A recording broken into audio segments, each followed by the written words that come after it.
Okay, nsuhuje buri wese tugiye kurebana iyi video. Iyi video rero ije kwigisha gushyira background inyuma y'abantu muba mucata kuri WhatsApp.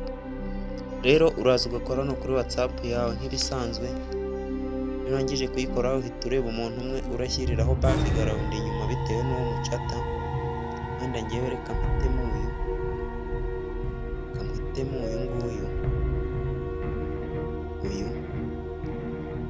ndangiza mukoreho nyine njye hariya ducatira, ubona ko nari nanayishyizeho. Ndangiza mpite nza hano kuri tuno turongo dutatu, tuno tudomo dutatu mukoreho, ubundi mpite manuka hano hepfo handitse chat film, ubundi mpakore. Ndangiza mpite nza hano handitse warp, hano urahabona.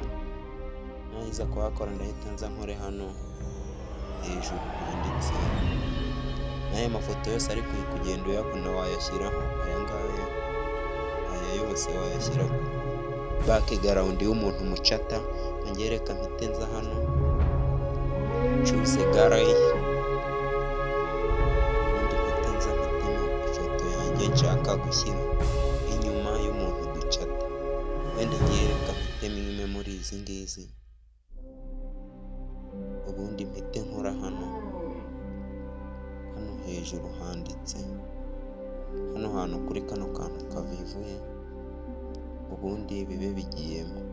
Niba iyi video igufashije kora subscribe.